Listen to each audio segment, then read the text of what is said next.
Hello and welcome to Catholic Answers Live, Friday edition. We got a little bit of a special episode today, 2 hours of internet open forum with Jimmy Akin, which is, we try to do fun stuff on Fridays sometimes. We try to just change it up a little bit, and that is one way to do it, do internet open forum with Jimmy Akin.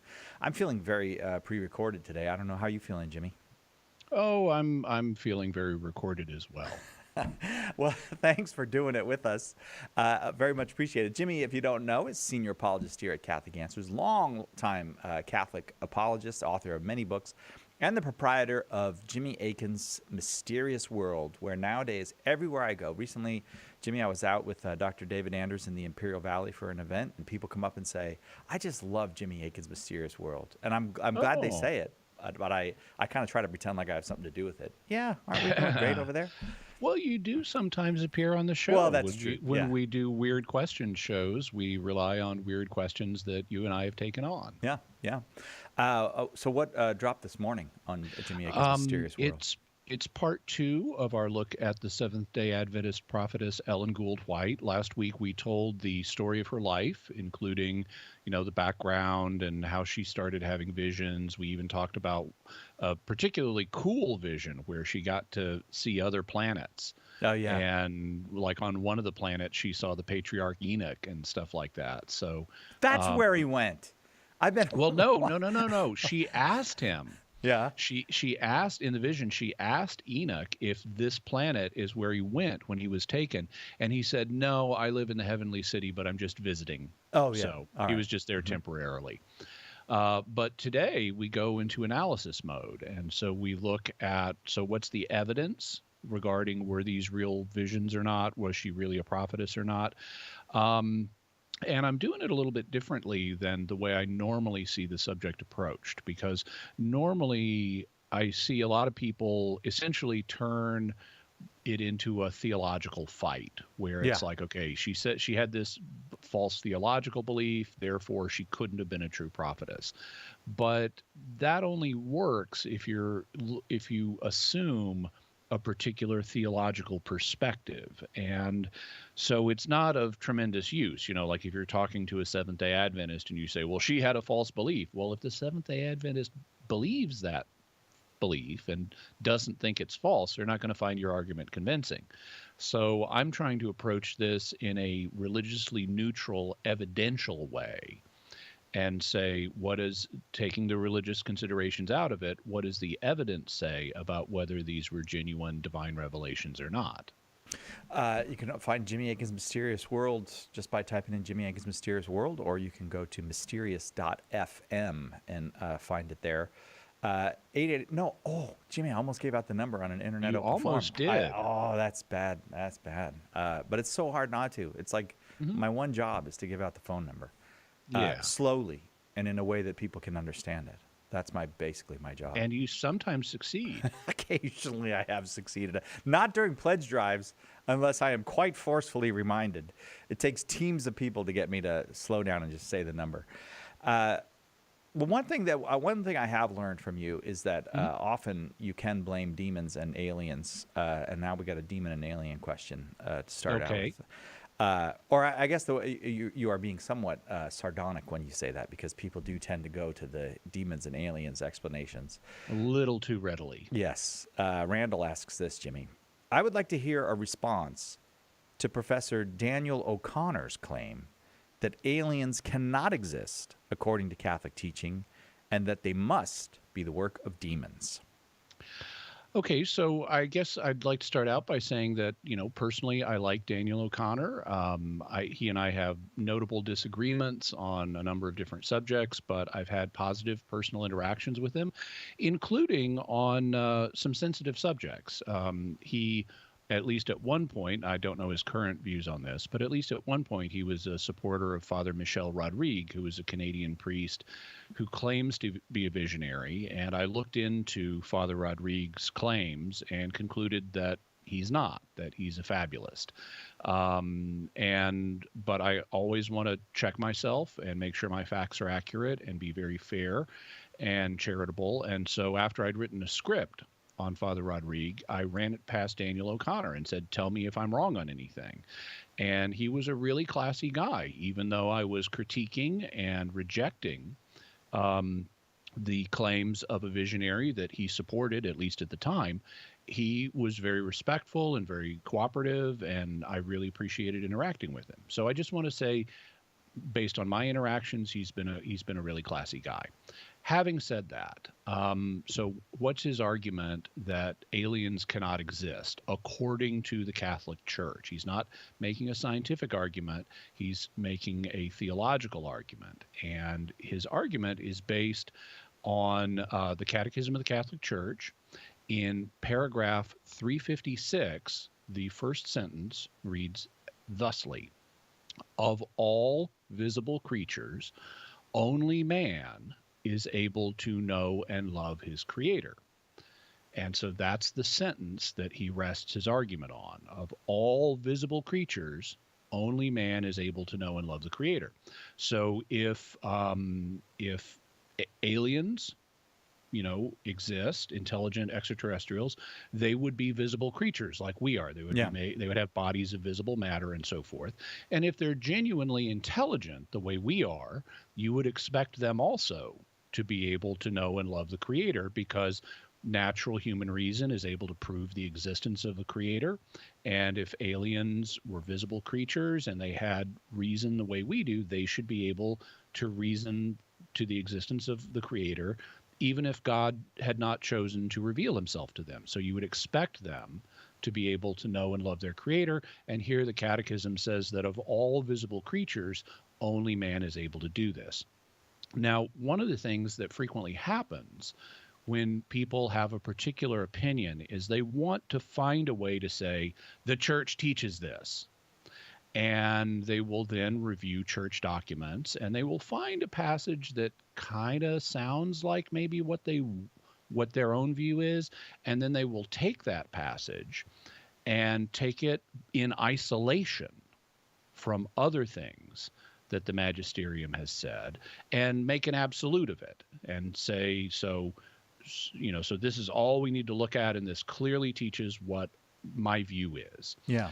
And this is a very dangerous procedure, because the magisterium doesn't just say one thing in a single passage. It doesn't have, you read magisterial documents, they haven't framed their sentences usually as complete, statements of a truth that have no further qualifications. And so the context will clarify what they say. One of the things, and I've seen in Daniel's videos, he will in particular emphasize the word all in this, and he'll say all means all. So if all visible creatures, that's not just here on earth, that's going to be everywhere, all visible creatures.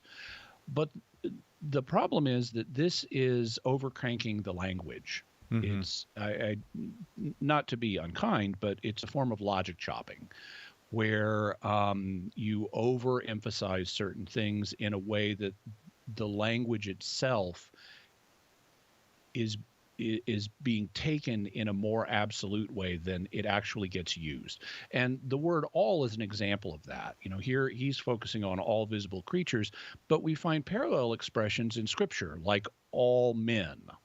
Okay, and if you look, if you search on in the New Testament for the phrase "all men," you will very quickly run into examples that where all is being used, but it can't be being used in an absolute sense. For example, if you look in Mark 5:20, Jesus has just exorcised the Gerasene demoniac. And it says that he went among the Decapolis, which was a group of 10 cities, and told how much Jesus had done for him. And then Mark says, and all men marveled. Oh, okay. Yeah. He just said all. Right. Does that mean really all men everywhere marveled, like people over in Scotland? No. Were marveling at what Jesus had done for the Gerasene demoniac, or people in China were marveling at what Jesus had done for the Gadarene demoniac, or people in South America were marveling at what Jesus had done for the Gadarene demoniac, also known as the Gerasene demoniac? Obviously not. All men, even though the word all is used, it's more restricted in scope. Mark has what philosophers sometimes call a universe of discourse, where he's talking about a limited group, and within that group all men marveled. Some social circle that was aware of the Gadarene demoniac, or people who had heard what the Gadarene demoniac was saying. Well, those people marveled.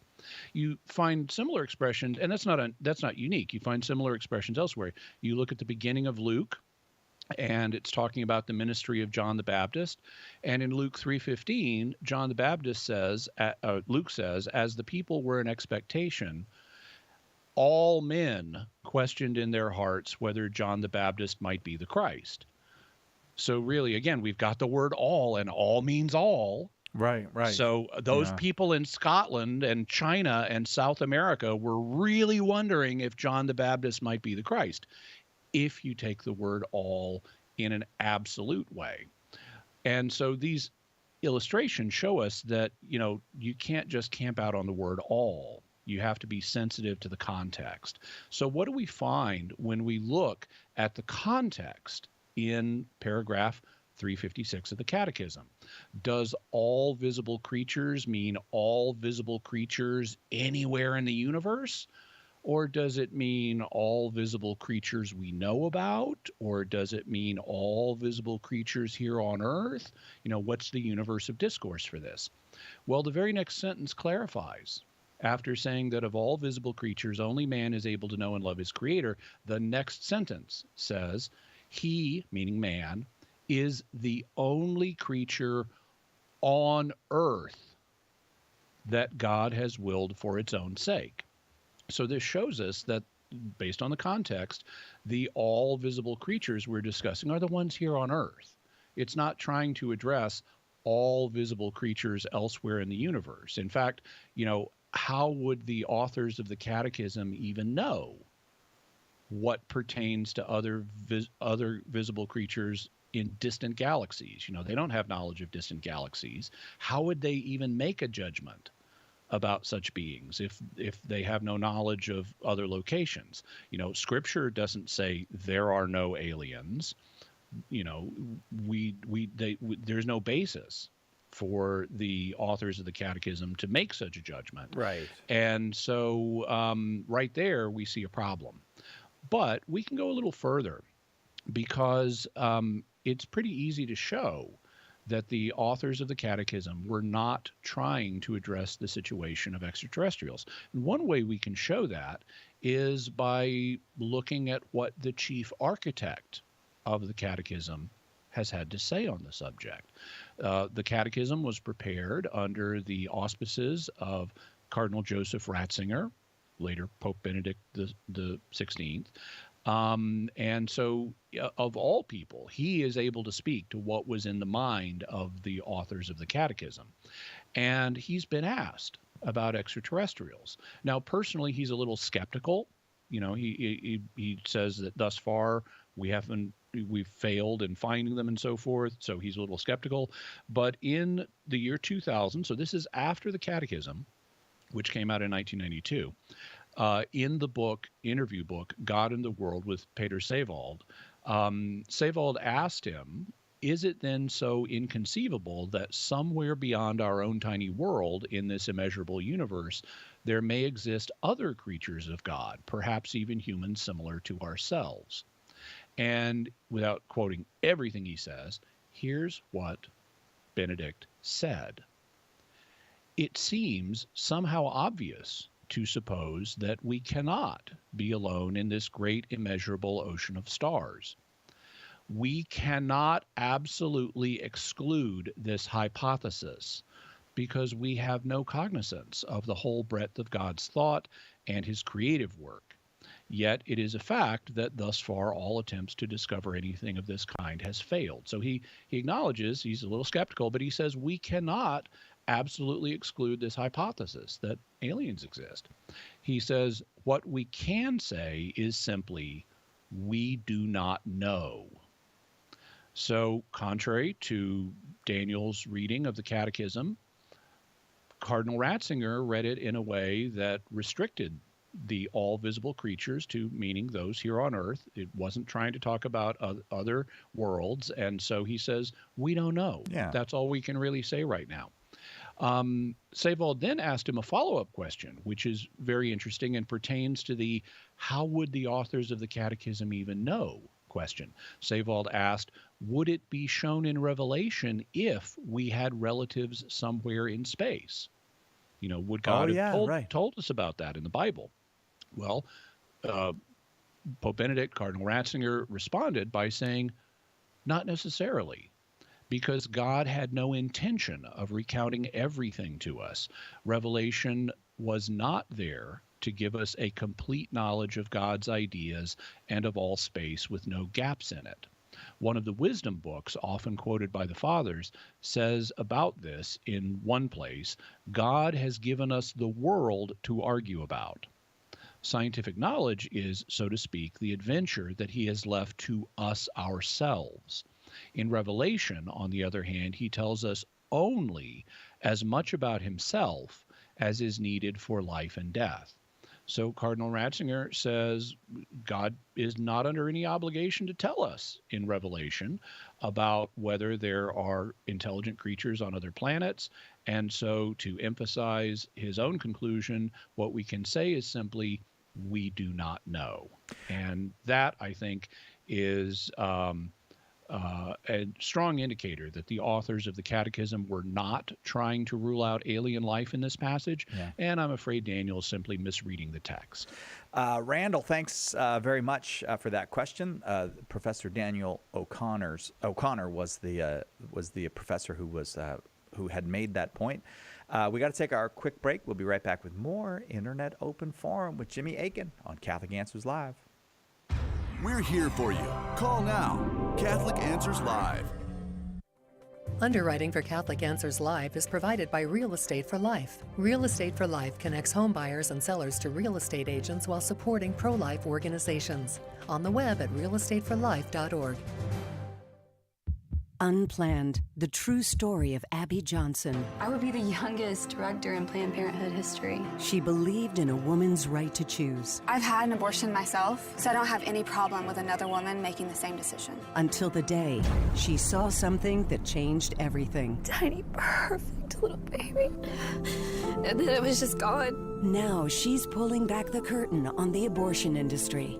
Unplanned. Available at EWTNRC.com and the EWTN app.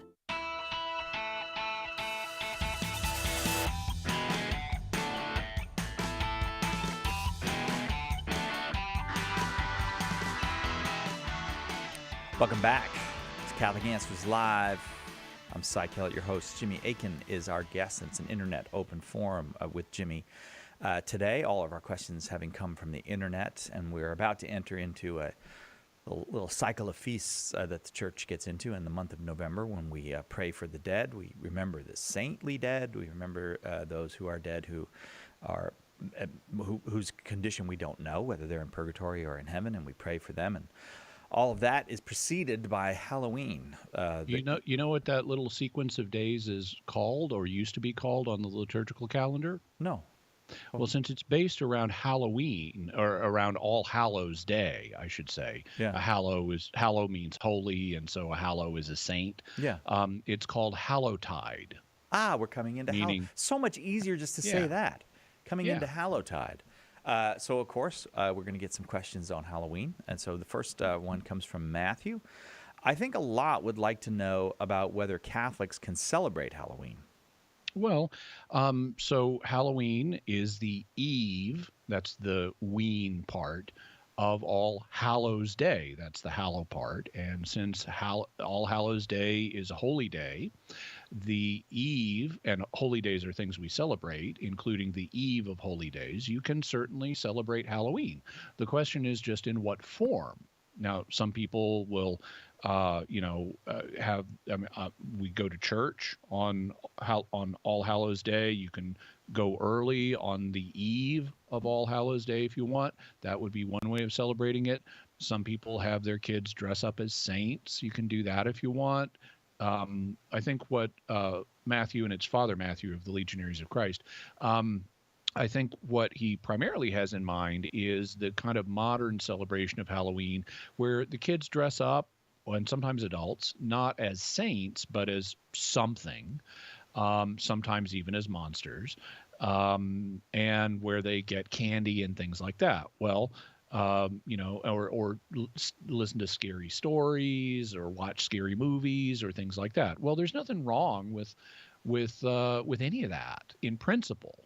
There's nothing wrong with playing dress up, including as a monster. God built play into human beings and other creatures. That's why kittens and puppies play fight. It's why human children play. Boys will often play fight.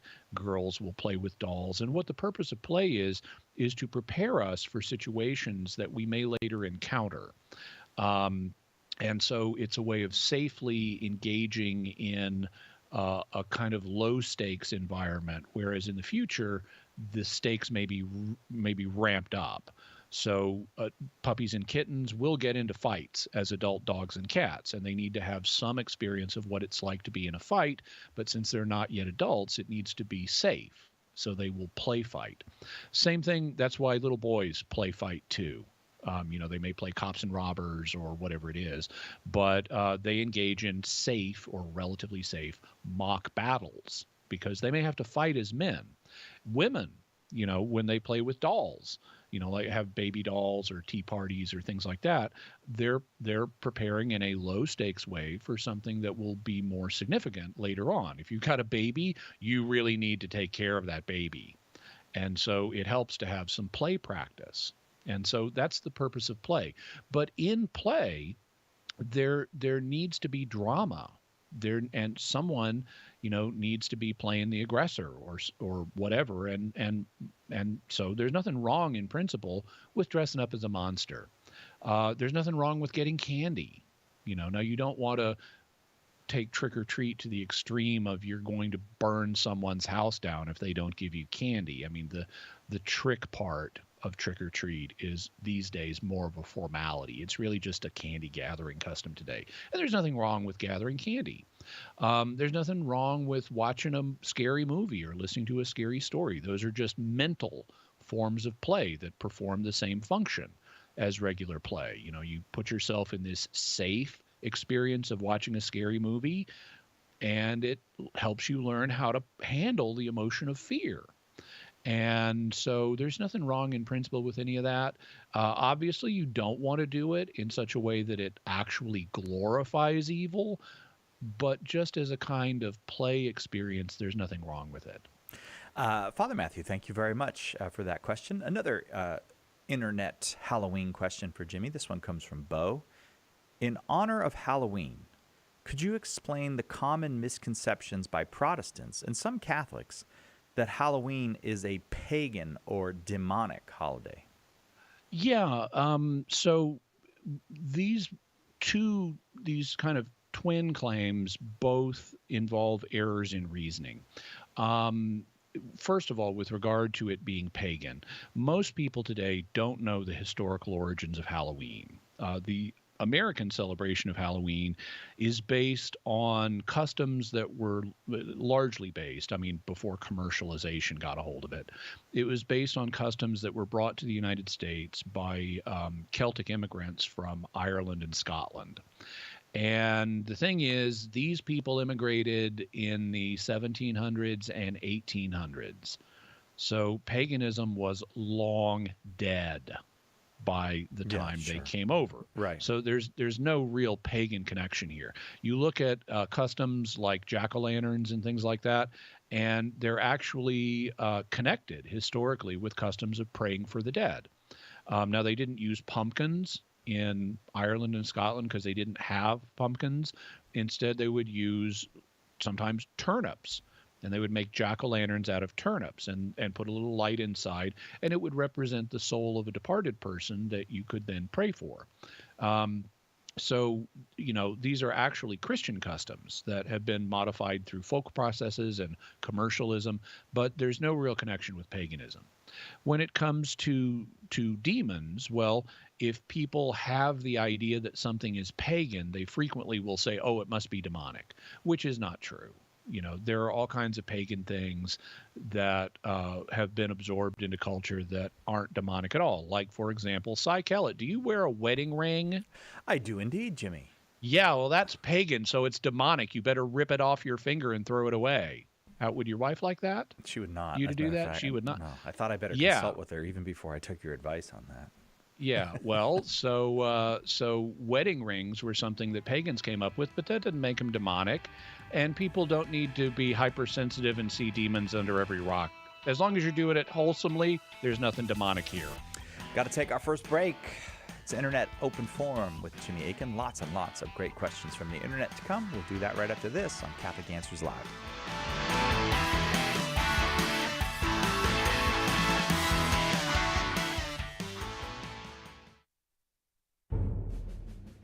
Here's a question. Is it really possible to be friends with someone who died 2,000 years ago? Maybe the problem is that we've grown way too comfortable with the story of Jesus. Nice man, right? Taught us to love one another, said not to judge people. We celebrate his birthday every year. It's time to put away this small, safe version of Jesus, says Cy Kellett. Nobody that bland could have transformed the world. In A Teacher of Strange Things, Cy presents Jesus Christ undiluted by sentiment, with all his radical words and deeds uncensored. Do you know someone, your son or daughter perhaps, or maybe your mom or dad, who needs the friendship of Jesus Christ? Do you? Order your copy of A Teacher of Strange Things by visiting shop.catholic.com today or asking for it at a good Catholic bookstore near you. Have you enrolled in the Catholic Answers School of Apologetics? Let me ask you a more important question. Do you believe as a Catholic that you have an obligation to share the Catholic faith? In fact, the Church has answered this question, and the answer is that all confirmed Catholics are obliged to share the faith. It's actually in canon law. Catholic Answers is here to help you fulfill that obligation. Our School of Apologetics courses will equip you to help all the people you come in contact with understand what the Church teaches and why. A great place to start is with all the Catholics in your life. Learn the art of apologetics from the best of the best and start sharing the gospel today. Visit schoolofapologetics.com. That's schoolofapologetics.com. Did you know you can access Catholic Answers Live right from your phone or other mobile device? Download the Catholic Answers Live app today. The Catholic Answers Live app, available now on iOS and Android.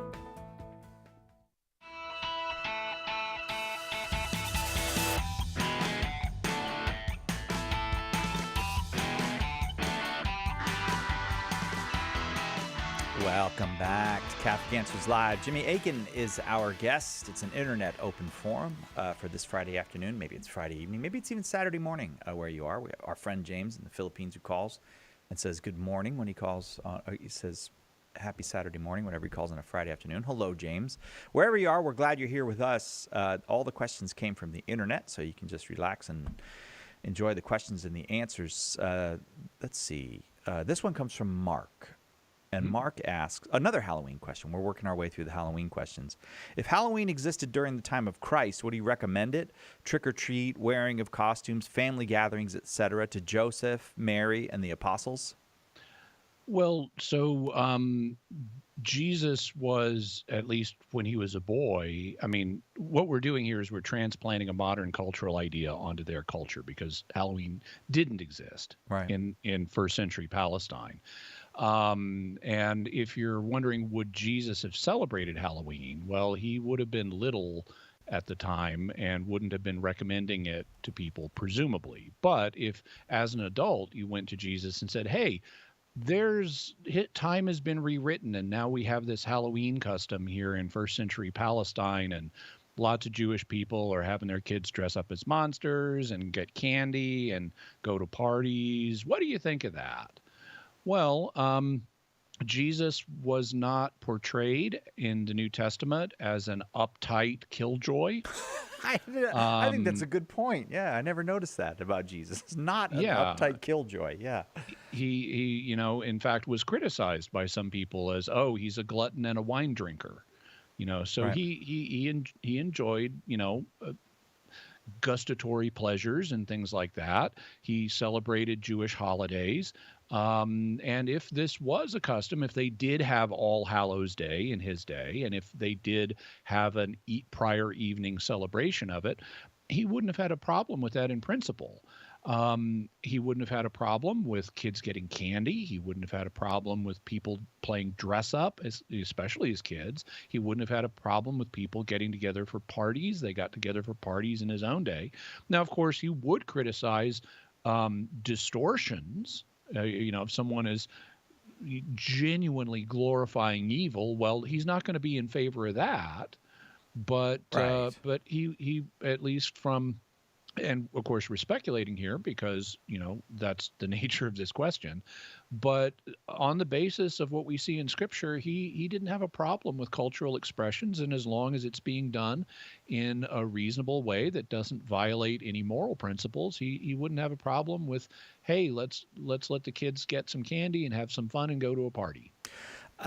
Mark, thank you very much for that. Mark has a second question. He does indeed. All right, we move on to a purgatory question from Mark. If the word, and he puts it in quote, purgatory, he's talking about the word purgatory, was explicitly mentioned by Christ in the Gospels, would all Protestants believe in it? Well, it's hard to say all the word all and Protestants and the word Protestants typically doesn't go together because there's such an enormous diversity of opinion in the Protestant community on various matters. But if Christ had used the word purgatory, which was not actually coined until a few centuries later in Latin, but if he had used the word, and if it were translated as purgatory in English translations, then it would be something that Protestants would take seriously because they take the words of Jesus seriously. There might be some Protestants here or there who would try to say, oh, it's been mistranslated or something like that. But by and large, the majority of Protestants would accept it because they would hear their Lord, describing it. They might not understand purgatory in exactly the same way that Catholics do, but they would take it very seriously, and that's to their credit because they take Jesus's word seriously by and large. Mark, thank you for both of those questions. Appreciate it. I almost did it, Jimmy. I almost gave out the phone number. But you stopped yourself. You triumphed. I know. Look at that. Look at that self-control I'm developing. James wants to know this. Oh, here's an easy one from James. This is no problem. I'd love to better understand being outside of time. Yeah, who wouldn't? So to shed a little bit of light on it, and there's a limit to how much light we can shed because it's in part because this is radio, and so I have to give a short radio answer. I can't write you a book on the subject and give it to you over the air. There's also a limit because of our minds are designed to work in a linear fashion, in a linear sequential fashion. So our intellects are inherently bound by time. But I can say a little bit here. The classical definition of eternity, being outside of time, was given by the philosopher Boethius in his Consolation of Philosophy, which was a work that he wrote. He lived in the early centuries after Christ, and even though he was living in a Christian age after the empire had converted, he got in some trouble and was kind of on death row. But he wrote this book called The Consolation of Philosophy, and in it he gave us the classical definition of what eternity is. And the way Boethius defined it, eternity is the simultaneous possession of I'm trying to say it simply, but it's the simultaneous possession of everlasting life. So for God, who is outside of time, he has everlasting life. There is no time at which God does not exist. But because God is out, so there's no day on which you look up and say, oh, there's no God who's real. God always exists. So viewed from a perspective inside of time, God's life is everlasting. But because time does not pass for God, he possesses all of that everlasting life all at once, simultaneously. It's not like us. I'm Jimmy Akin. I'm inside of time. My life passes in sequence. I have one moment of it right now. I'll have another moment of it in a minute. I had another moment of it a while back. but I only experience my life in little chunks. Whereas for God, being outside of time, he has no sequentiality in his own experience. And so he comprehends all of time all at once, and it does not pass for him because he is outside of the progression of temporal passing. Now, that's a little hard to wrap your mind around. The way I commonly think of it, this is a helpful metaphor, is of like being in a museum and looking at a mural, because murals frequently are chronological. They will tell stories, like here in San Diego, this is actually on a not an underpass, but it's like a big concrete thing on the freeway. Yeah. They have a mural of the civil rights movement. And so you see, like Martin Luther King at one point in the mural, and you see other people at other points in the mural. And you go to museums and you'll frequently see murals that will tell stories. But as a person who's outside of the mural, you can see the whole mural all at once. You can just take a step back, see the entire thing all at once. And that's kind of like what it is for God to view history. He can see all of history all at once. He can also, and this is kind of the finger painting mural thing, he can also interact with history at all points all at once. So it's kind of like he's actually composing the mural all at once in a kind of timeless manner. And so not only does he see all of history all at once, he also interacts with all of history all at once. James, thank you for that simple question. Appreciate it. Linda asks this: if Adam did not take a bite of the apple Eve gave him, would there have been a fall? Well, we really don't know. It's going to depend. This is not a matter of doctrine. So the church does not have a teaching on this. This is a matter of theological speculation. And there have been different theories about exactly how our inheritance of the fall worked. According to one theory, Adam was what's sometimes called the federal head of the human race. And that meant he's the leader, he's the one that determines the way the whole thing goes. And so one way of looking at this federal headship theology of the fall would be to say that Adam was the one that really doomed Adam alone was the one that really caused the human race as an entity to fall.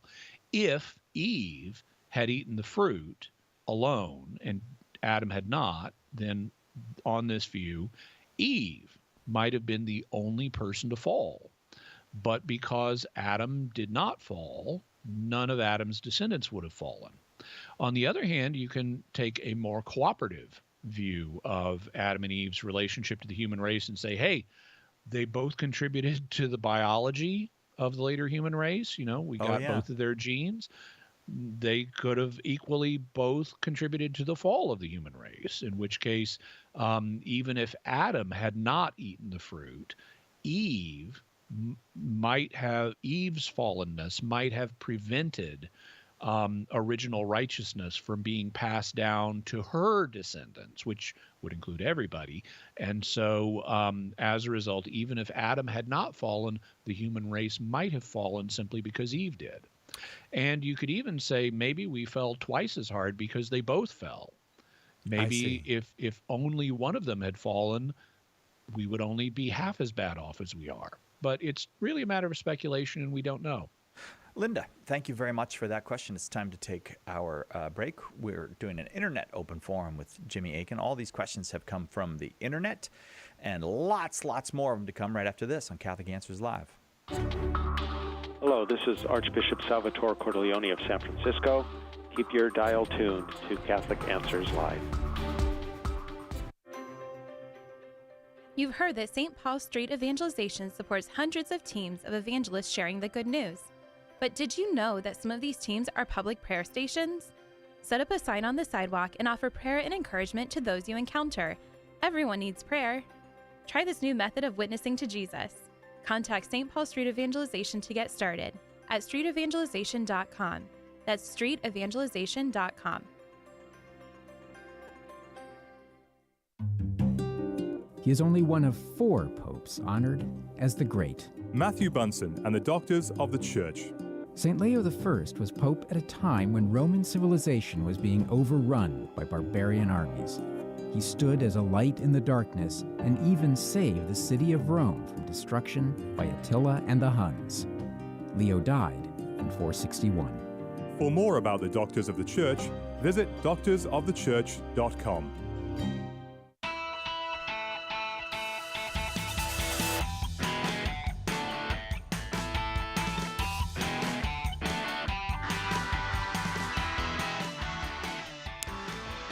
Welcome back to Catholic Answers Live. Heading into a big... Which day is Halloween? Halloween Sunday or Monday? Monday. Monday. No, it's not. I was going to say a Halloween weekend, but Monday is Halloween. It's a Halloween weekend. Yeah, I'm sure there'll be lots of Halloween stuff this weekend. This question comes from Luke.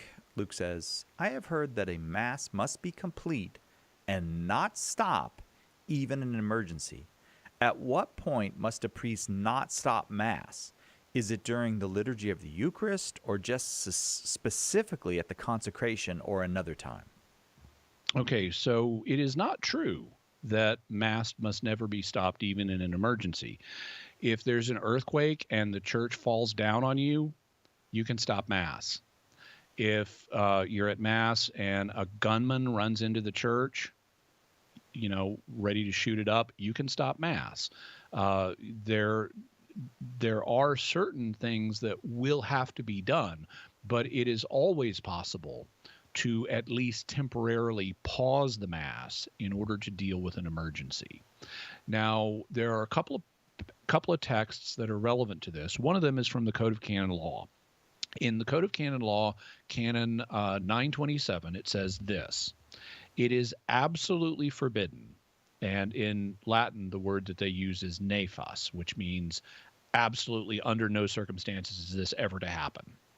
But it says it is absolutely forbidden, even in extreme urgent necessity, to consecrate one matter or the other, or even both, outside of the Eucharistic celebration. So you can never consecrate a host or a chalice or both unless you're doing it in the context of the Mass. That sets one parameter on this. You do need to have a Mass if you're going to have a consecration of the elements. But it doesn't tell us much about how that Mass proceeds and what happens if an emergency occurs during it. For that, we want to look at a document that's actually no longer printed in the Roman Missal. It was printed in the Roman Missal up to 1962. The document is called De Defectibus, which means on defects. The full title is like on defects occurring in the Mass. But it deals with all kinds of things that can go wrong in the Mass. Like I've mentioned some of them to you before, like what if you're celebrating the Mass in a really cold environment and you're the priest and you look down and realize the wine has frozen? Oh, yeah, right. Right. Or what do you do if a rat carries away a precious host? Or what do you do if a spider falls in the chalice? It's got loads of interesting things about what could go wrong.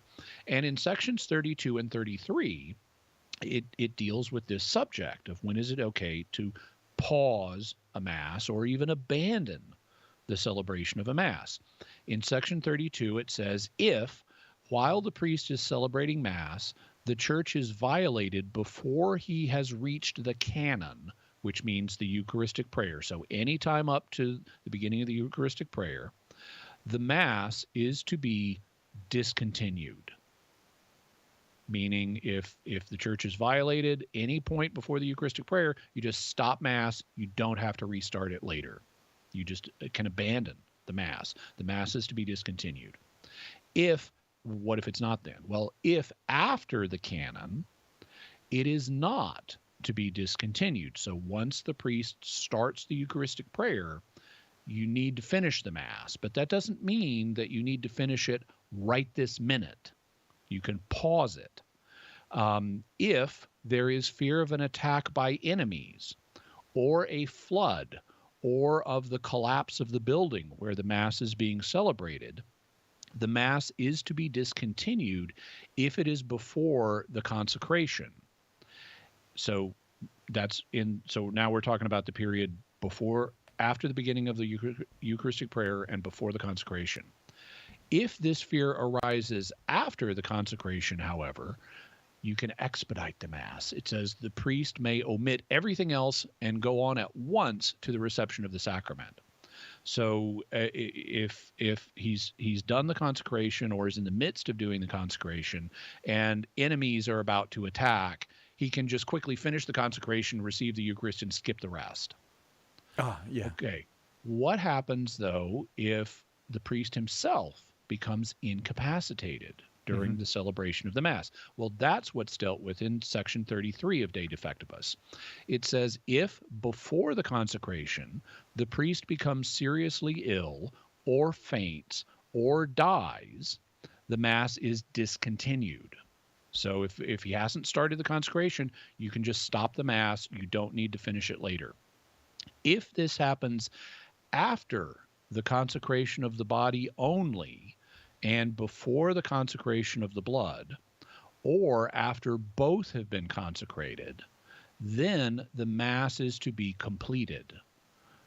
Okay, so you can't abandon it at this point. If he's consecrated the host or the blood or both, you got to finish the Mass. But if he's just died, how do you do that? Right. It's to be completed by another priest from the place where the first priest stopped.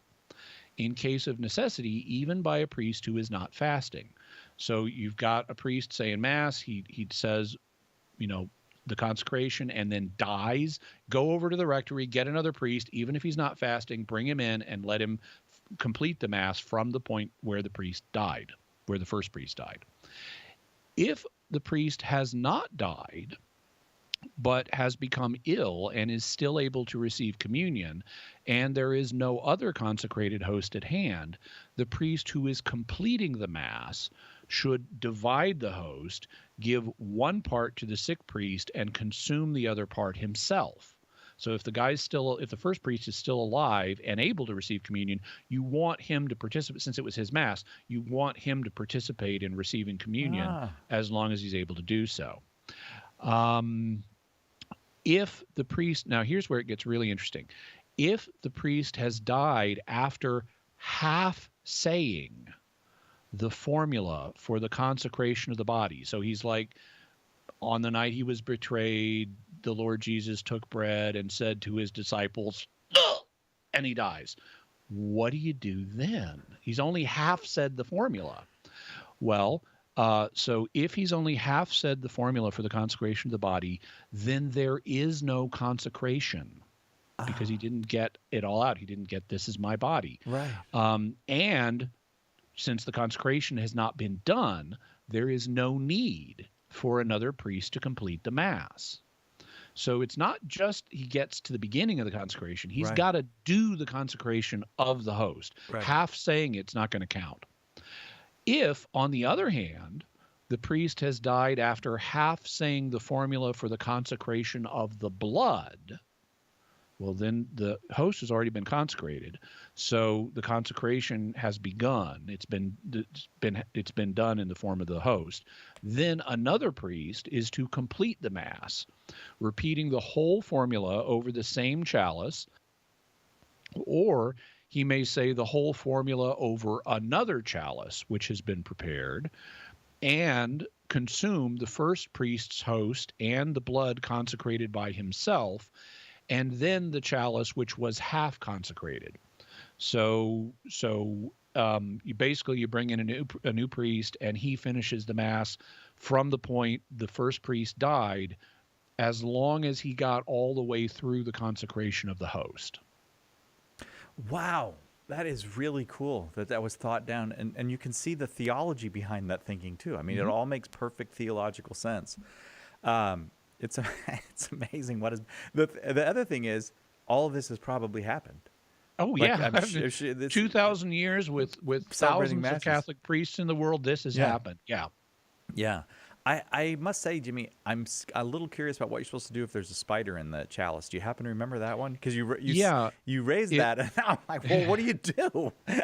So basically, if it's before the consecration of the precious blood, you can just dump it out. Yeah. Because it's not consecrated. Right. If it's after the consecration of the precious blood, and it's safe to do this, now this wouldn't apply if like the spider was crushed and its venom went out into the precious blood. Right. But if you can just pluck out the spider, and it's got some of the precious blood on it, so you wash it with water to dissolve the appearances of wine. Right. And with the dissolution of the appearances of wine, the real presence ceases. Yeah. And then you pour the water down the sacrarium, and then you can burn the spider. Okay. Now I know what to do. If Father's ever on and he's like, hey, there's a I'm not giving out the phone number because it's an internet open forum. This one comes from Joe for Jimmy. What is your You want to know what you do if it freezes? Yeah. Okay. Yes. You get hot cloths soaked in water, like hot water, and you put them around the basis of the chalice so that the heat will go through the metal of the chalice and thaw out the precious blood. Now I've got that one covered too. De Defectibus is the book. As I said, this one comes from Joe. What's your take? Okay, Joe, here we go. What's your take on the irresistible force paradox? What would happen if an unstoppable force encountered an unmovable object? Okay, so this is a conceptual paradox because if a force is genuinely unstoppable, then it should be able to move anything that it encounters. But if an object is genuinely unmovable, then it should not be able to be moved by anything that is encountering it. So which one of these would rule? Well, I think that, like a variety of paradoxes, this is just a verbal trick. It's kind of like if I were to say, I went down to IKEA yesterday, and I bought a desk, and I bought this really great desk. It's made entirely out of wood. Oh, and I forgot to mention the desk that I bought. It's entirely made out of water ice. Oh yeah, right. Okay, I see what you're saying. Okay.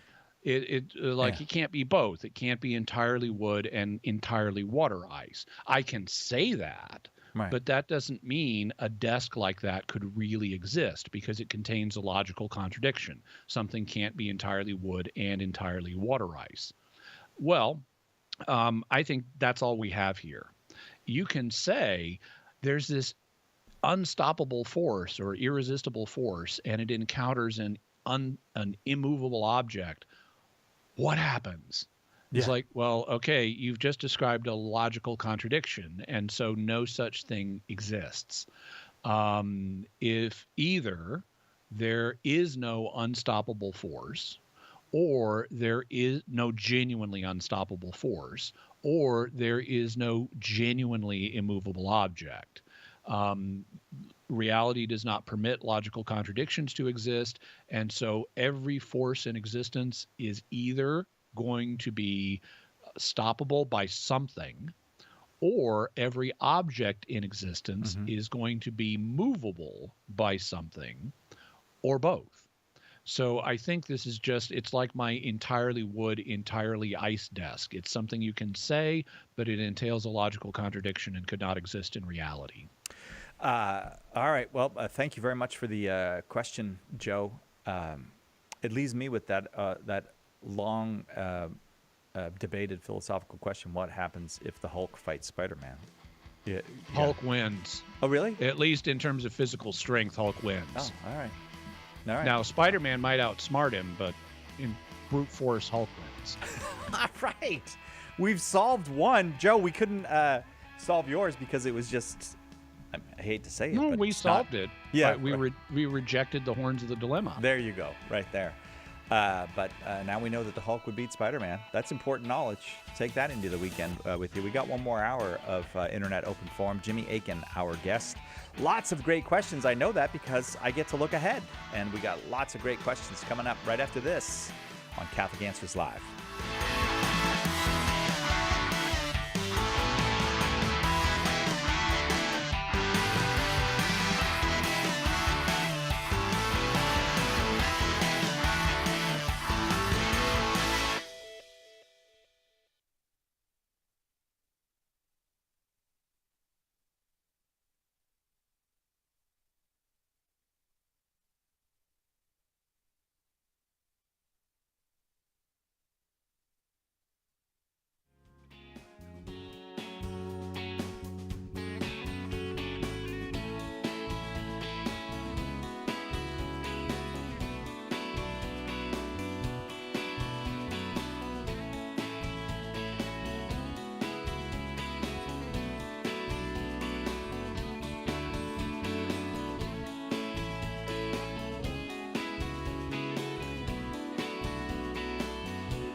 Welcome back to Catholic Answers Live.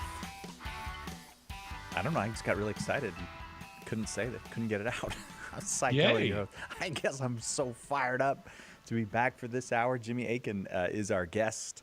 Jimmy's senior apologist here at Catholic Answers. And we've already got the questions. All the questions have come via the internet. We call this an internet open forum. Often we get these questions because Jimmy asks for them. They'll go on. What do you do? Facebook? Where do you Facebook? Yeah, and I go on and I post a note and say I've got a pre-record coming up. Does anybody have any questions? And they turn them in. Yeah, and then some of them are asking smart aleck questions that I have to just delete, and it wastes my time. But I thank all the people who turn in the actual questions. Yeah. There's a lot of smart alecks out there. Yeah. Not me. Never. And I'm actually, as you know, I'm really generous when it comes to what I'll count as a real question. Yes. So if I'm saying it's a smart aleck question, I have to delete. It has to be really smart. Yeah. Right. Exactly. Really. Yeah. Not a serious question.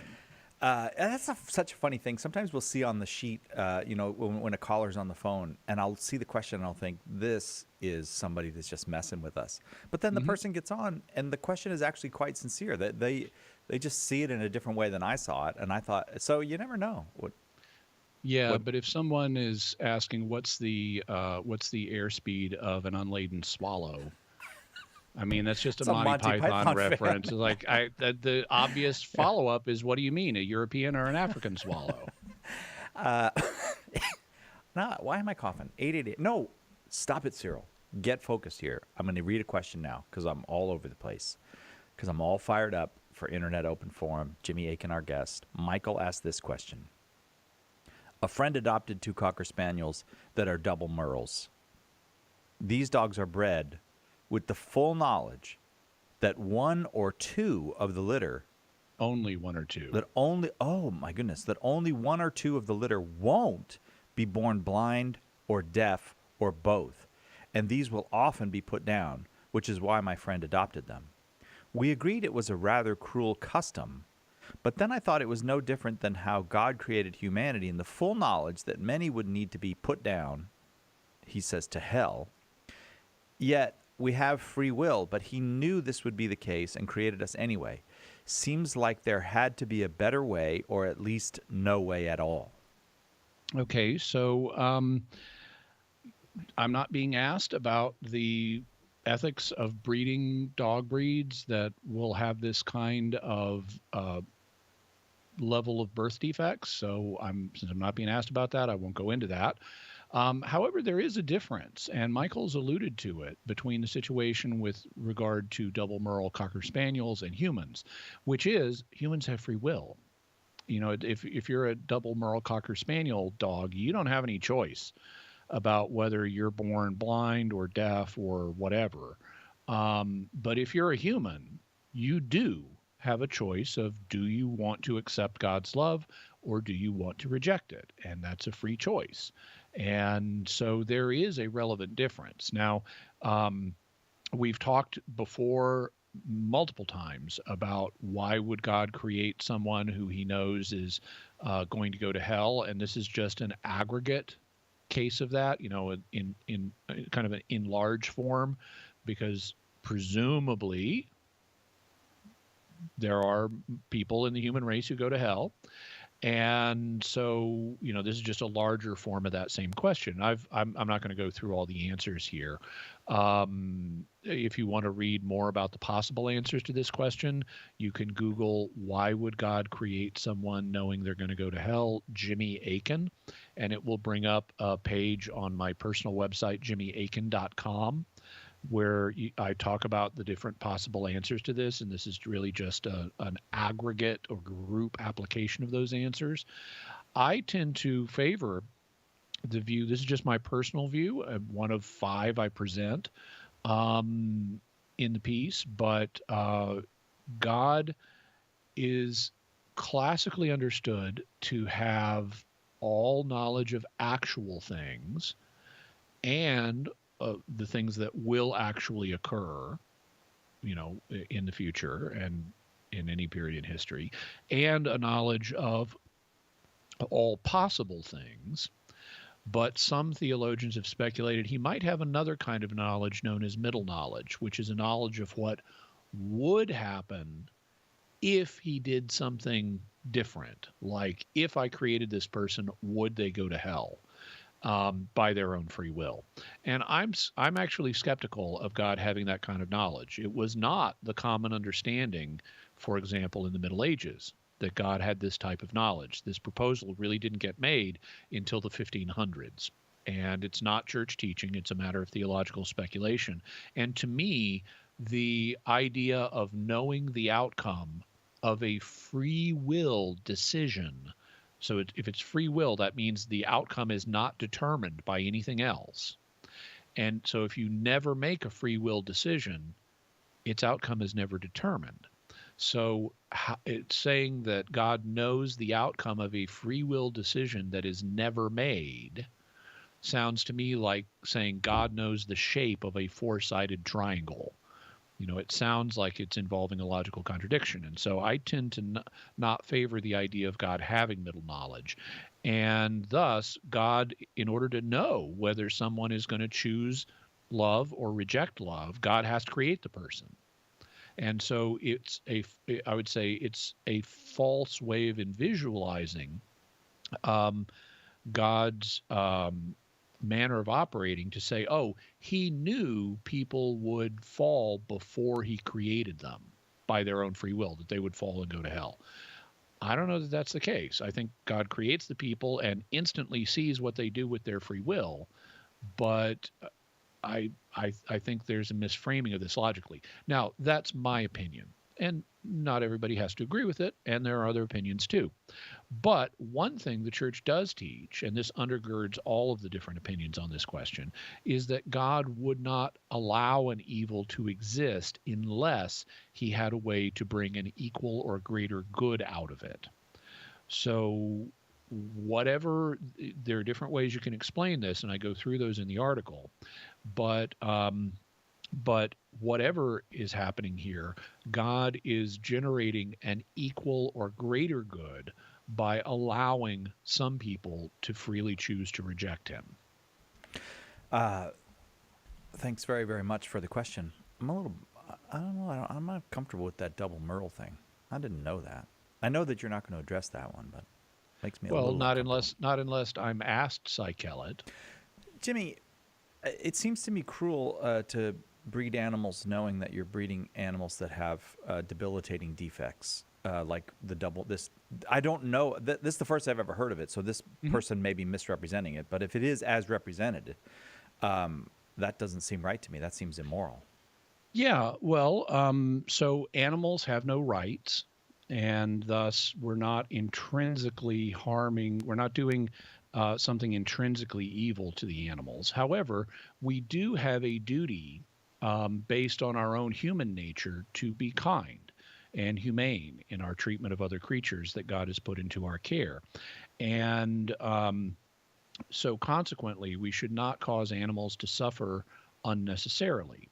And that then involves two further questions. One is the capacity of the animal to suffer, and the other is the good that is being achieved by allowing them to suffer. Is it sufficient to compensate for the suffering?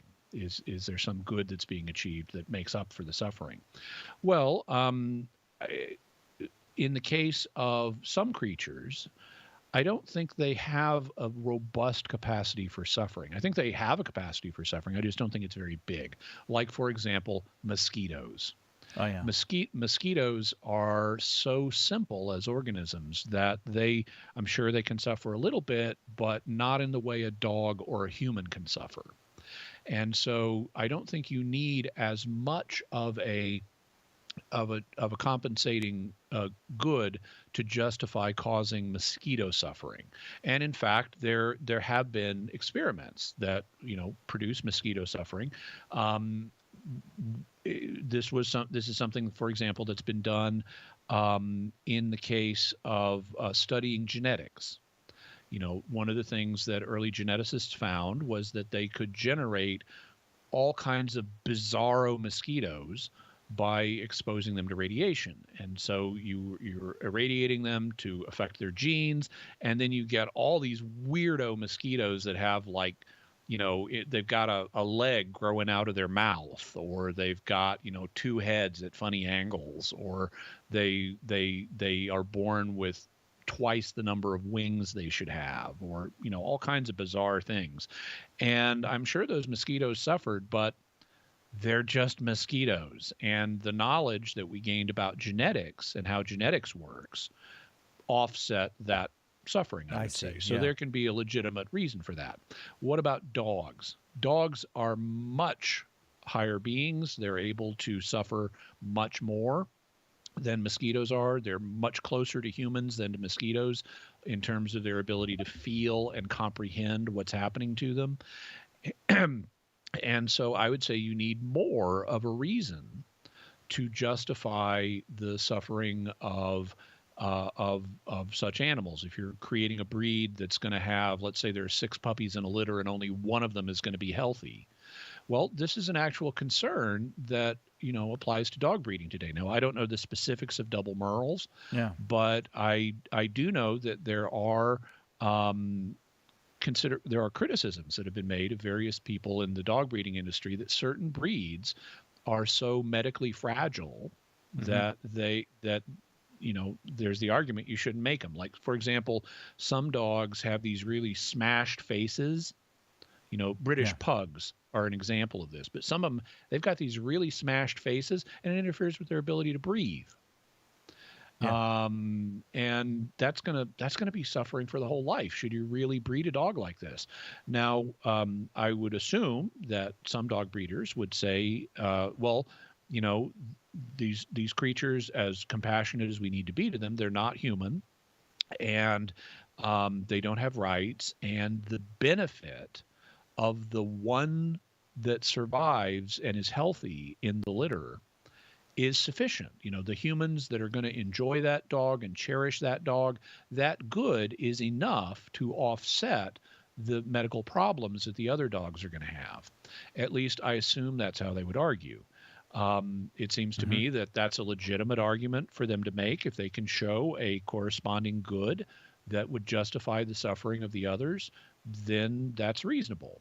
On the other hand, I think we shouldn't too quickly accept such an argument. We should critically examine it and say, is having a dog of this exact breed, is that going to really be enough to compensate for the suffering that dog or its litter mates are going to experience? And I think that that's a matter of practical judgment that there is no single answer to, but those are the principles that would need to be brought to bear on the question. Thanks, Jimmy. And thanks, Michael, for the question. We'll take a quick break. We'll be right back with more Internet Open Forum with Jimmy Akin on Catholic Answers Live. Let us help you with your question today on Catholic Answers Live. Do you have a question but prefer to ask it privately? Catholic Questions can help. Go to CatholicQuestions.com to ask your question online, email us, drop us a letter, or give us a call. Longtime Catholic Answers Live apologist and author Jim Blackburn or another Catholic Questions apologist will be happy to assist you. Catholic Questions proudly supports Catholic Answers Live, so visit us at CatholicQuestions.com today. That's CatholicQuestions.com. The power of prayer simply means that words have an effect. For example, when a couple says, "I do," it literally changes two people to becoming one in marriage. When you say, "I love you," it changes us and it gives us value. The power of prayer is in the words and in the sentiment, but it's also in the fact that God, who is omnipotent, all-powerful, answers our prayers.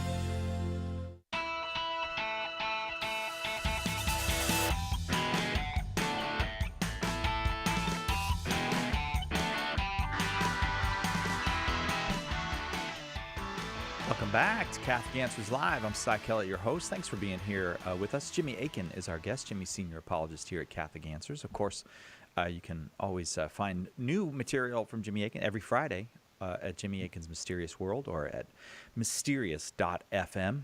All kinds of new mysteries investigated each week on Friday morning. So this week we did second part of Ellen Gould White. You want to know what we're doing next Friday? Yes. Socorro, New Mexico, Lonnie Zamora UFO encounter. It's one of the best documented UFO landing cases. It left physical traces.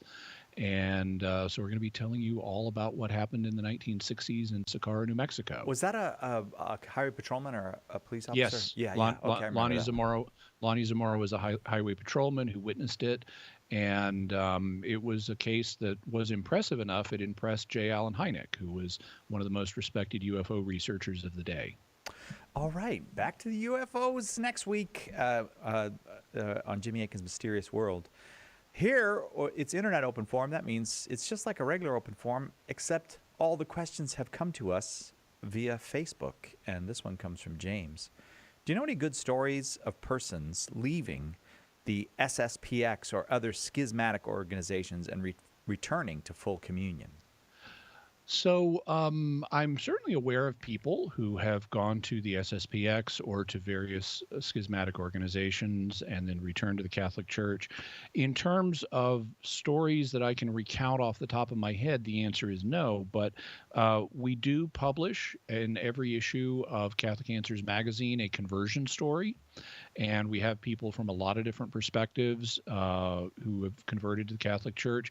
I would go to Catholic.com and type in conversion story SSPX and see what comes up, or conversion story Seat of Acontis and see what comes up. All right. Thank you very, very much for that question, James. This one comes from Michael. My question is, why have certain pockets of American Catholics lost their schismatic minds and Catholic Answers is silent about it? I'm not even sure what that means. I guess you know what it means. Well, I assume that Michael is viewing Catholic Answers as silent in the face of various American Catholics entertaining schismatic ideas. And I would reject that. I'd say, no, we don't. We talk about schism with some regularity. Yeah. Now, that doesn't mean it's our primary mission. It's not. Our primary mission is apologetics and evangelization. Part of apologetics and evangelization is helping people who have gone into schism, but that's not the entirety of it. And we tend to operate in a couple of ways. One way is reactively. So when people ask us about schism and such problems, we respond, like I just did in the question immediately before this one. You know, someone asked about, hey, how can I find conversion stories, or how can I get conversion stories from these perspectives? And I said, well, here's a way you can do that. So I'm happy, and that's just an illustration. Other people call in on the show and they say, here's this argument someone gave me, what do you make of that? I'm happy to answer it. So there's a kind of reactive approach. There's also a kind of active, not reactive, but active approach where we produce materials that can help deal with schismatic issues. And you can find those on Catholic.com. You can find them in our online store at shop.catholic.com. So we actually are not silent on this. The number of people who are actually of American Catholics who have gone into schism in recent years is actually not huge. I mean, it's a real problem. It needs to be addressed, and we are addressing it. But the number of Catholics who have left the church altogether is much bigger. Right. And the number who have left for other groups is much bigger. Schismatic Catholics are really, frankly, not a big group. And so we do try to be responsible in both proactively publishing materials to address those concerns and in reactively answering concerns when they are brought to us. But it's not the core of our mission. And so it should not take over the mission. We shouldn't become obsessed with this as if it's the only problem that needs to be addressed, because frankly, there are much larger problems that also need to be addressed. This is one of those things, too, where the word schismatic is used for a lot of conditions that don't seem schismatic to me. I guess that's why I said I don't know exactly what he's talking about. Well, I'm leaving that. Yeah. I mean, there are some people who are schismatic, and so I'm just assuming that's who we're talking about, and not engaging on well, let's technically define this and so forth. Right. Well, thanks, Michael. I'm glad you asked the question. This next one comes from Bennett, who asks, if or maybe when time travel becomes possible, would you want to travel back to the first Easter weekend, or would you want to travel to anywhere in Jesus' life apart from those last days? Okay, I need to know, is this an exclusive or an inclusive or? Oh yeah. In the question. Right. When in computerese, would the logical operator be OR or XOR? Because what I'd really like to do is travel to both. I'd love to witness Jesus on Easter weekend. I also, though, would love to go to another point in his life. In fact, I'd love to go to multiple points in his life. But assuming I have limited access, let's say my TARDIS only has enough power for 2 trips. Well, sure, the crucifixion to Easter Sunday, that would be one of the places I'd want to visit. But I'd also want to visit earlier in his ministry. And I'd like to visit when he's got some downtime, because I'd like to ask him questions. I could clear up so much and get so much interesting new information if I could, have an interview with Jesus where he's not being distracted by other people. I mean, I'd love to see him, perform some miracles. That would be that would be an enormous blessing to be able to witness that. I'd also, though, I'd love to be able to ask him questions and in a situation where he has the time to answer. So like that kind of rules out Easter, because he's kind of busy on Easter. You just look at the number of resurrection appearances recorded in the Gospels alone. He's busy at that point. So I'd like to find Jesus when he has some downtime and could clear up a few matters for me and give me some insight into mysteries that aren't even mentioned in the Bible. All right, yeah. Bennett, that's a really cool question. Thank you very, very much for that one. Jimmy Akin, our guest, it's Internet Open Forum. Sean asks this. Well, you know what? I'm going to read 2 questions at once because they're related to one another. Sean asks this. If Jesus was nailed through the wrists, why do some stigmatists have the wounds in the palms of their hands? And then Suzanne asks, and why do some artists put a nail in each hand and each foot, a total of 4? Okay, so the first thing to say, I guess, is it's debated exactly how the nails were positioned with regard to Jesus's hands. You will sometimes hear people say, "Oh, they couldn't have been through the palms because the palms won't support the weight of the body, and the nail would just tear through, and therefore he must have been crucified through the wrists." Well, okay, not so much. Because people were crucified in multiple ways.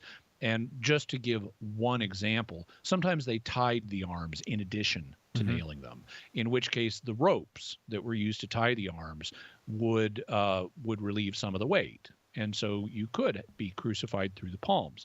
Also, there have been studies done with cadavers.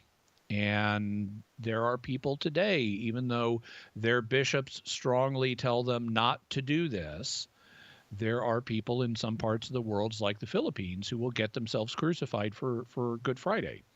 So I don't think it's at all certain that Jesus would have been crucified through the wrists. It's possible, but I don't think it's a given. Also, there's a kind of intermediate position where you angle the nail through the palm and it comes out the back of the wrist. So it goes through those dense bones that you've got in your wrist. And that's another way it could happen.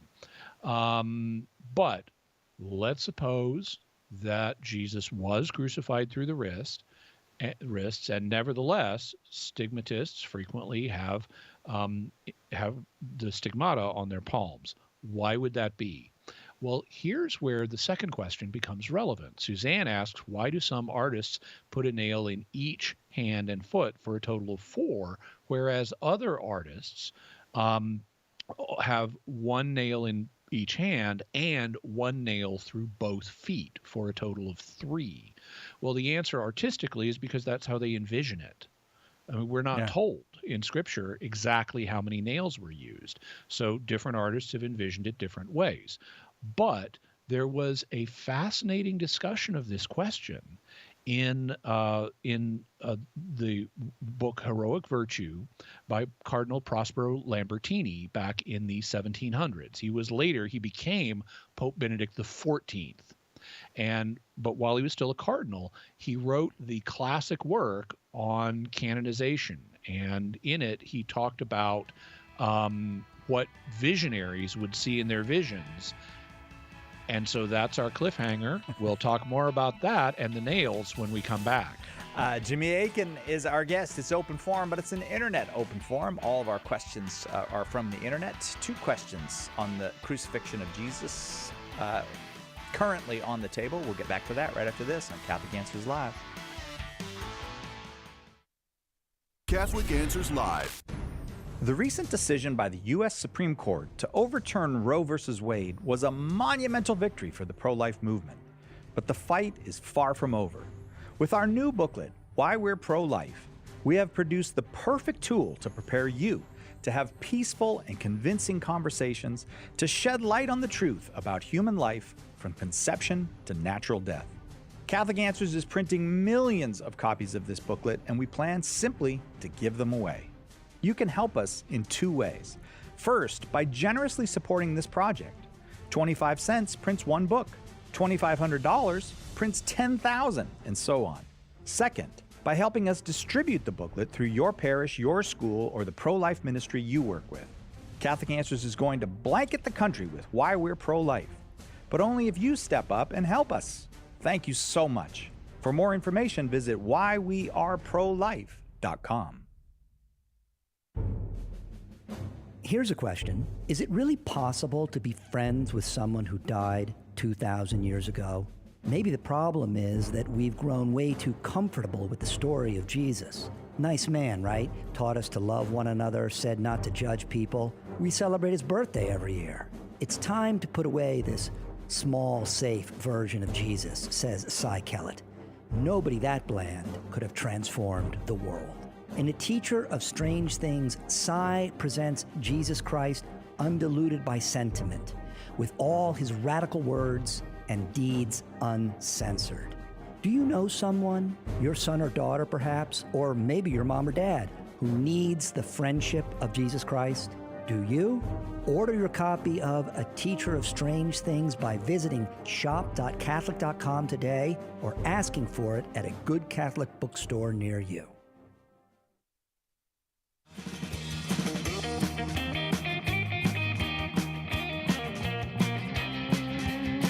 Zach, slipped a little bit of groovy music in there because Jimmy's here. We're doing an open forum. A little bit of what we usually get on Thursday, we got on Friday. I like it. I like it, Zach. And we got the groovy music on Thursday as well. So this is a big week for us. Jimmy Akin, our guest. It's an internet open forum this hour. And Sean and Susan asked 2 questions about the crucifixion. One about why stigmatists don't always have the wounds in the same place on their body. And then one about why some artists put the nails in different places on the body of Christ in their artistic depictions of the crucifixion. And we're about to find out what the classic work on apparitions has to say about this. That was our cliffhanger. On canonizations actually, but it includes apparitions. Okay. And so one of the questions that Cardinal Lambertini treats in the book is, why do some visionaries see Christ crucified with 3 nails, while other visionaries see Christ crucified with 4 nails? This was something that apparently was causing some people a bunch of indigestion.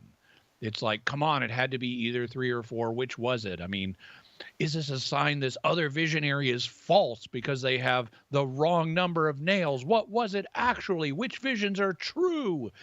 Well, Cardinal Lambertini said, dudes, chill. That was the best 17th century kind of language when they would say that. Dudes, he said in a very courtly way. But chillest thou self. Yeah, because the number of nails is not the point. One of the things that Cardinal Lambertini and Catholic theology in general has recognized is private revelations are not videotape recordings. And as a result, they are shaped by the background and consciousness of the seer.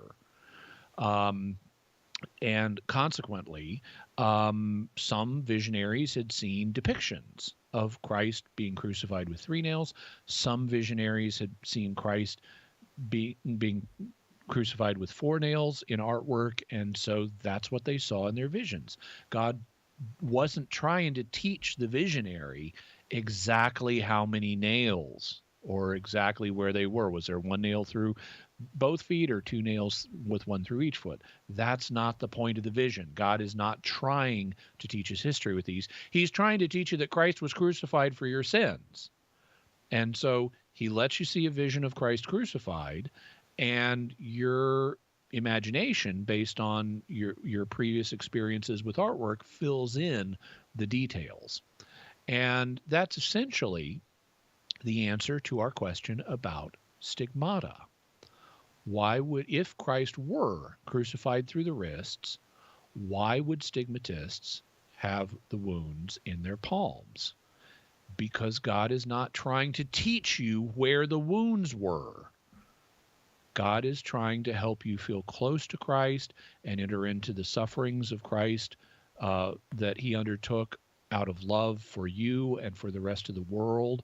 And if you understand those sufferings as involving wounds in the palm, that's where the stigmata will show up on you, because it's God's way of reaching you. And you shouldn't look to the location of the wounds as if they're a historical record of exactly where Christ's wounds were, because that's not the point of the stigmata.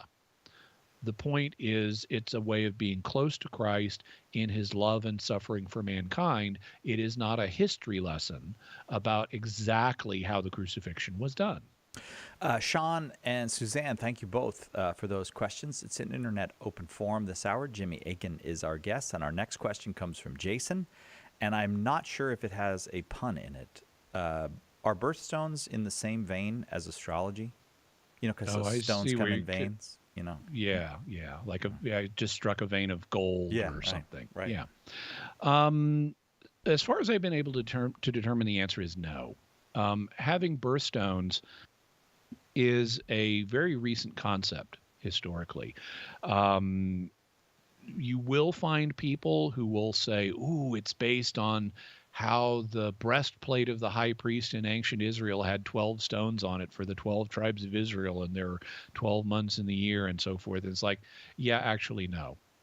I mean, that's true. There are 12 months in the year. It's true that the high priest's breastplate had 12 precious stones in it that represented the 12 tribes of Israel. But this has nothing to do with a person's birth month, which is what birthstones are. A birthstone is a stone that you can, if you want, you can get, and it's based on the month that you were born in. Like I was born in August, and there are actually different lists of birthstones. They varied over time, but one of the ones that is common for August is peridot, or peridot, however you want to say it. So if I wanted, I could go and get a peridot and maybe like have a ring made out of it or something, and yeah, it's my birthstone. But this custom only goes back a few hundred years. It does not go back to pagan times. As far as I can tell, it has no connection to astrology. It's not like the birthstone is supposed to channel power from the stars or anything like that. It's not supposed to be particularly lucky or anything. It's just a symbol of the month you were born in. And jewelers like to sell them because jewelers like to make money. And so various jeweler associations have come up with a list of, different birthstones for different months and as a way of marketing them. But there's nothing spooky or mystical being attributed to these, at least in the context that I'm aware of. And I have looked into it, and I didn't find anything like that in Western tradition.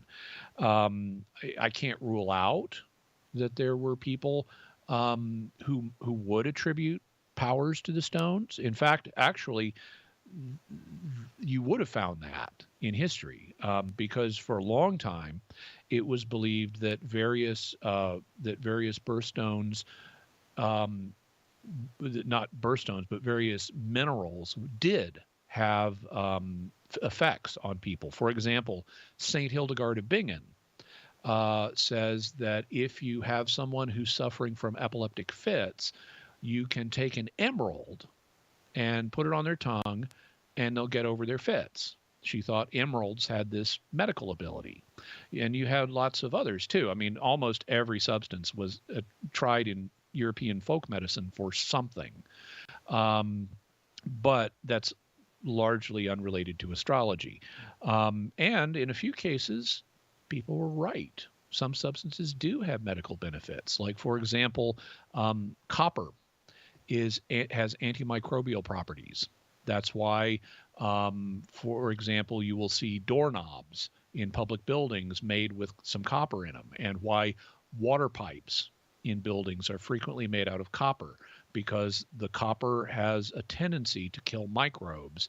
And so the copper-based doorknobs are self-disinfecting to a degree, and the water pipes will have a somewhat disinfecting effect on the water.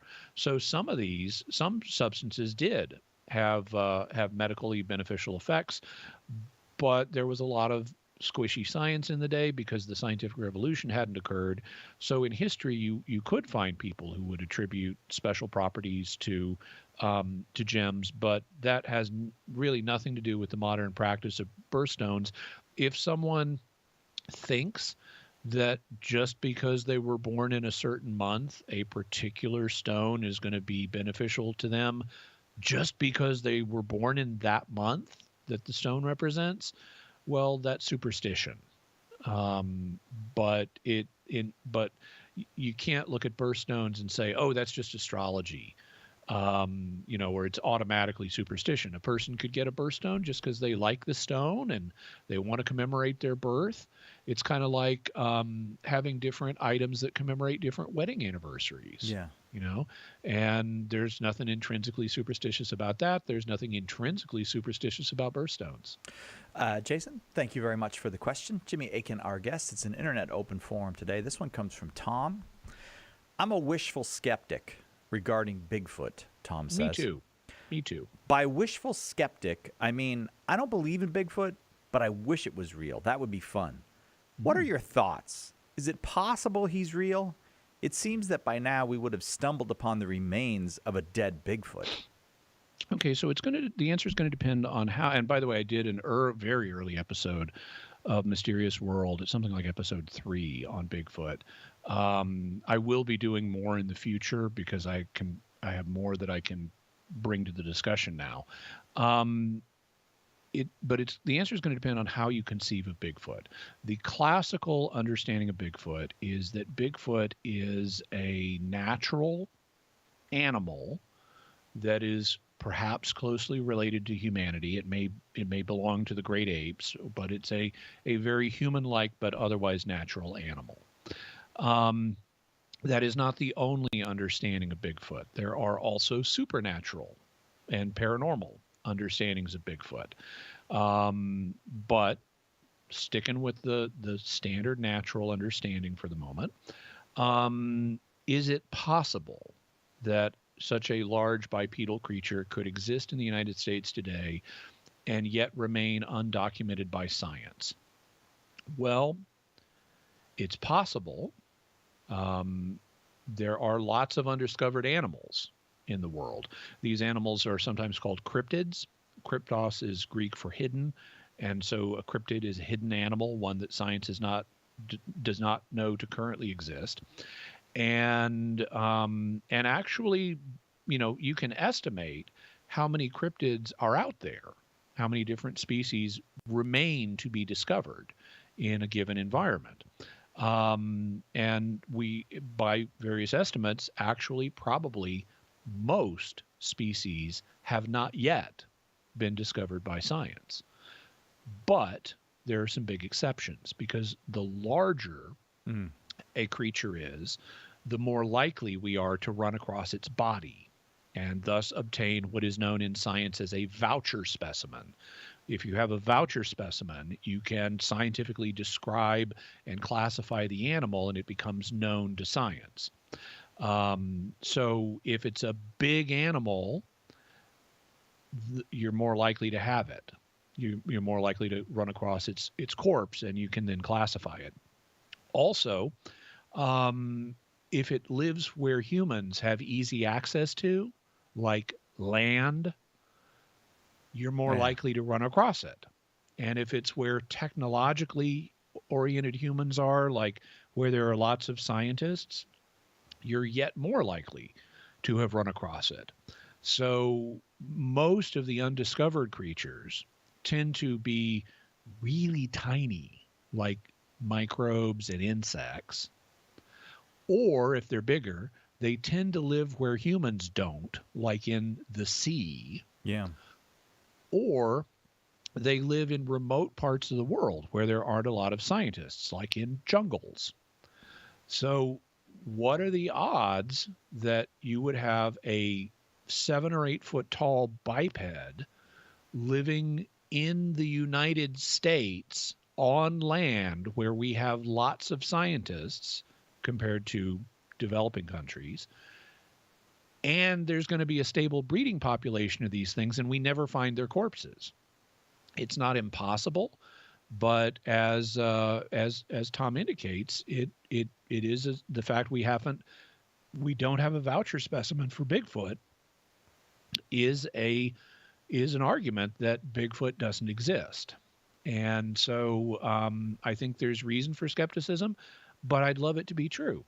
Now, everything I just said is on the normal interpretation of Bigfoot as just an animal. What if he's not? Well, there are proposals that Bigfoot might be an extraterrestrial creature, because there are some instances in which Bigfoot is seen in conjunction with UFO sightings. And aliens might collect a body. Oh, yeah. Right. Or they might not put a sick Bigfoot down in the first place. If Bigfoot is an interdimensional, his body might go back to whatever dimension he came from. Or if Bigfoot is a supernatural creature, then his body, he may not leave a physical body. There's some, for example, there is, in some traditions, there is a belief in what's sometimes called a thought form or a tulpa, which is essentially, the idea is if you have enough people believing in something, it kind of takes on its own existence. Oh. And so if you have lots of people believing in Bigfoot, then a kind of spiritual thought form of Bigfoot could exist. But then if that thought form dies, it's just going to dissolve. You're not going to have a body. Now, those theories about Bigfoot being alien or interdimensional or a thought form are out there. They are harder to believe to me than the idea of a natural biological animal, because we got lots of natural biological animals on Earth. The existence of thought forms, interdimensionals, and extraterrestrials is much more speculative, but loads of biological animals. But it at least would explain why we don't have a voucher specimen if those were true. They do look like Wookiees. Sure. So, but they also precede Wookiees.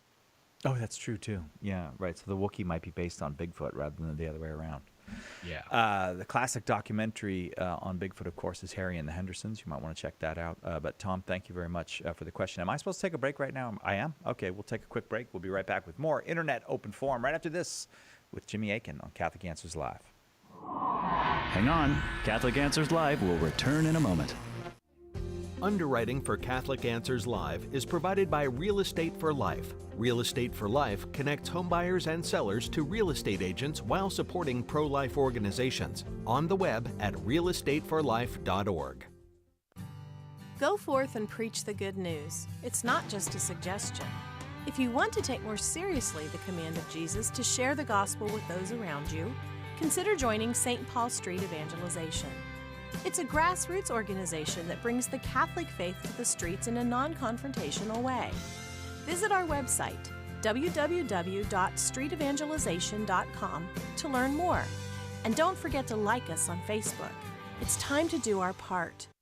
The wisdom of Mother Angelica. Isn't it awesome that we today do not recognize his presence in the Eucharist? Is it because we really don't go to him in humbleness of heart and say, Lord, I don't believe, help my unbelief.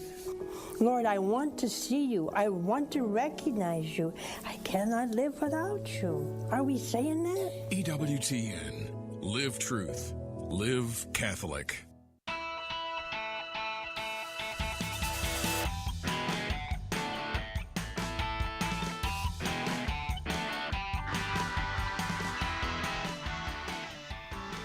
Welcome back. Catholic Answers Live, open forum with Jimmy Akin. That's pretty hard to beat. But what about this? What about when it's an internet open forum and all the questions are cool questions that came to us via the internet? Well, that's what we're doing right now. This one comes from John. What Star Trek non-human species are most likely to be what aliens would look like? Oh boy. So there are a couple of issues with this. The first one, and part of me wants to say none of them, but there's also a sense in which you could say all of them, because almost all the intelligent species on Star Trek are human actors with some kind of prosthetic makeup, like bumpy foreheads or something like that. They've even poked fun at that on the Star Trek comedy series Lower Decks. That it's always humans with bumpy foreheads or wrinkly noses or something, or pointy ears. And they do that because of technological and makeup and budget limitations. They couldn't historically have effectively made a really alien looking creature. And had it be an intelligent, interactive character on the show. Maybe the closest they ever came was the Horta, which was the silicon creature that went through the rocks. That looks basically like a big blob. Yeah. And it's a really cool creature. It's unlikely for a couple of reasons. One is the Horta doesn't have any visible means of manipulating its environment with fine detail. I mean, it does do it, but it doesn't have the equivalent of hands. And so that's an issue. Also, it's silicon, and while silicon-based life is theoretically possible because silicon occupies the same column of the periodic table as carbon, and so it has properties similar to carbon, there are actually a bunch of problems because it's heavier than carbon, and it could only exist in really specialized circumstances. So silicon life is possible, but advanced silicon life is very, very improbable. And then you've got all these others that are basically the same body plan, with just little details like that one has pointed ears, that one has a bumpy forehead, that one has a wrinkly nose, and they're all the same basic body plan. So they all pretty much are in the same category. It's not like I could say, oh, Romulans look more like real aliens than Bajorans do. Yeah. What I can say is that the idea of a humanoid body plan representing an intelligent creature is not bad, because if you look at our body plan, there are several aspects of it that would be conducive to intelligence. So in order for a creature to be an intelligent, technologically advanced alien, or an technologically advanced being, it's probably going to need to move around in its environment, because if you're sessile, if you're stuck to one spot, you're not a very good predator. And you're also not able to run away from predators in your environment. So you need probably some means of locomotion. And if you're on land, if you're land-based, that means you need legs. And probably, it could be 2 legs, it could be 4 legs, could be 1 leg, but you're probably going to need legs. And so that's it's reasonable that we would have those and be intelligent. Also, though, if you're going to be technologically advanced, you're going to need to be able to manipulate things in your environment. You're going to need to build technology, and that means you're going to need fine motor control.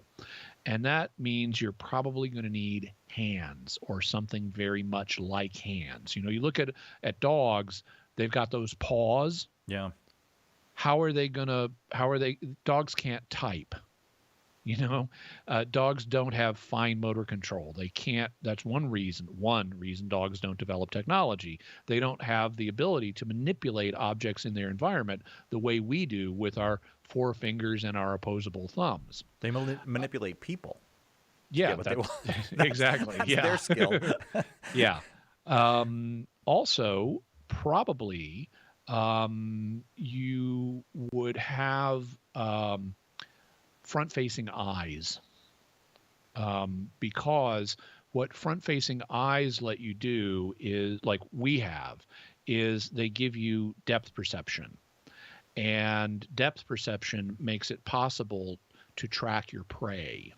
That's why we, as predators, have front-facing eyes. It's also why lions and wolves and other predator animals have front-facing eyes, because when you got the two eyes close to each other, you can use the two different fields of vision to coordinate and figure out how far away is that animal I want to literally put the bite on. Yeah. You know, whereas prey animals like cows and horses and bunnies, they've got side-mounted eyes. They don't need depth perception. What they need is an expanded field of view to look for the predators around them. Well, one of the things about prey animals is they tend to be smarter, because it requires much more brain power to outthink a prey animal than it does to outthink a plant. So bunnies don't need to be very smart, because their prey, grass, is not very smart. Bunnies can just munch away, and the grass has no ability to defend itself against the bunny. But if you're a human and daddy's gone hunting to get a baby bunting, he's going to need to outthink that rabbit. And so predator animals evolve so that they're smarter. And that means they also tend to have front-facing eyes. So a technologically advanced entity like us would probably be a predator. It would probably have front-facing eyes and the ability to do fine manipulation of objects in its environment in order to produce technology, and be able to move in its environment. That's also important for being a predator. You need to be fast and able to outrun your prey. And so a bipedal body form like we have is not a bad one. It is not the only possible one, but it is not a bad one for a land-based intelligent creature. Now you shift that so that the creature is no longer land-based, all bets are off. Like, for example, if you're in the water, you don't need legs. You know, how many things in the water have legs? Right. But octopi and squids are freaky smart. They're not as smart as we are, but wow, they are a lot smarter than you would think. And if evolution had taken a somewhat different path, they might have become, under God's providence, they might have become intelligent. And you could have an octopoid-based body form for an intelligent creature too. It's got the tentacles that allow fine motor control. It's got good eyes. It's got the ability to move in its environment. So the bipedal body form, like most Star Trek aliens have, is not a bad body plan, but it's not the only possible one. John, thank you for that great question to close out our Internet Open Forum with Jimmy Akin. Jimmy Akin's Mysterious World dropped this morning with the second episode on Ellen Gould White. And next week, tell me again what next week's episode is. Sakaro UFO. Oh yeah, one of the most highly attested to UFO sightings. Jimmy, thanks. Always appreciate it. It was fun doing it with you. My pleasure. Have a great weekend and a great Halloween. You too. Thank you very much. We'll see you next time, God willing, right here, Catholic Answers Live.